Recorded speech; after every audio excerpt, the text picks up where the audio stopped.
sa huling modus na holdapan. Nakikiramdam si Ruru sa bagong sakay ng mga pasahero at hindi siya nagkamali sa hinala. Hold up to! Walang gagalaw, walang sisigaw ha! Yung peripheral vision ko dito sa dalawa, parang wala lang. Yung pala, yung paglabas niya ng barel, tapos eto, sumabay, kutsilyo ang labas niya. Ito walang hawak eh. So bigla siya nag-declare na parang, hold up to. Hold up to! Sisigaw ha! So ako nagulat. And then yung mga kasama ko, nagulat lahat sila. Tapos sabi, ibigay niyo lahat ng gamit niyo. Kaya lang, ayoko ibigay sa akin dahil cellphone ko nandito eh. Ang kapwa pasahero ni Ruru nakasabwat din ng alisto kung waring ibinigay ang mga hawak na gamit at nagpanggap na takot sa mga holdaper.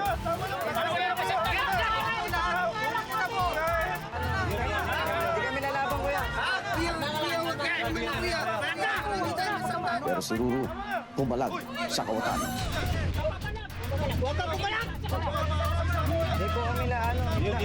Hindi kami lalaban ko yan.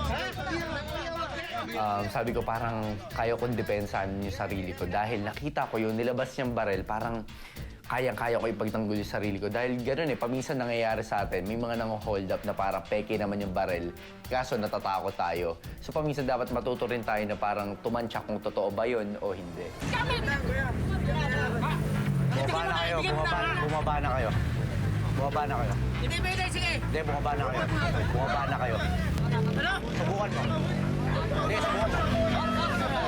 Subukan mo, subukan mo. Ano? Ano? Subukan mo. Bakit? Subukan nyo, subukan nyo. Subukan nyo! Barin mo yan, tungkol sa akin yan. Ha? Ha? Tungkol sa akin yan. Barin mo! Ha?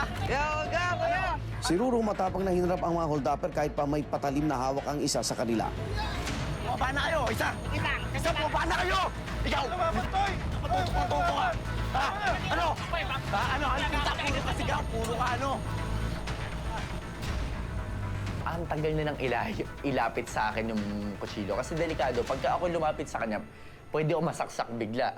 Pagka inagaw ko sa kanya, pwede masugatan pa ako. Ang ating bida, anime action star sa loob ng jeep. Sa bumaba na kayo! Ikaw! Ang mga kontrabidang holdapper nasindak at nagsibabaan sa takot. Mas maigi pa rin ang hindi lumaban, lalo pat armado ang mga holdapper na sumakay ng jeep. Makakaya ho natin na ma-identify o marirecall natin ang itsura po ng gumawa nito ay magiging malaking tulong po para kung sakasakali man at talagang meron tayong pagkakataon sa ating himpilan ay magiging tulong ito para maresolba din ang kaso.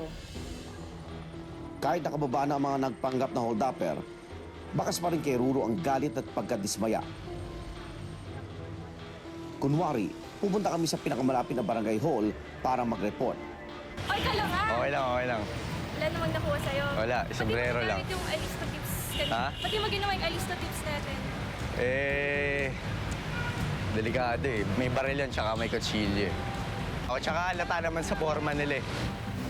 Para talagang mga hold-upper. Set up lang. At nang aminin naming set up lang ang lahat. Buti hindi ko inahabol. Tsaka kanina, yun nang hold up sa atin, aanin ko na dapat eh. Nararamdaman ko na pagka lumapit. Isa. Sabi ko, dito naman si Kuya, laki-laki ng katawan eh. May tutulong sa akin eh. Sorry, nanggigil ako. 3 taon na ang dumaan ng huling sumakay ng jeep si Ruru. Pero natutunan niyang hindi pala dapat baliwalain lang ang pagsakay sa hari ng kalsada.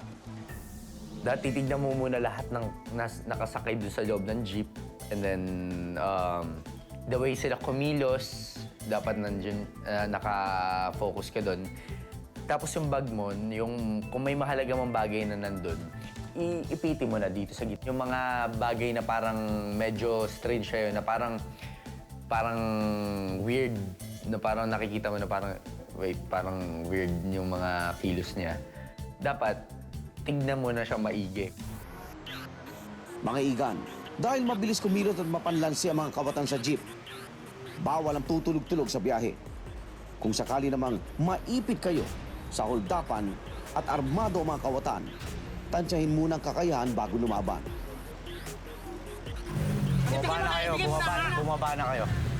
Bumaba na kayo. Hindi pwede, sige. Hindi, bumaba na. Dahil higit sa ano paman, buhay ang mahalaga at dapat isaalang-alang. Sige, ipok mo sa akin yan. Iparin mo! Ha? Ano kaya nyo?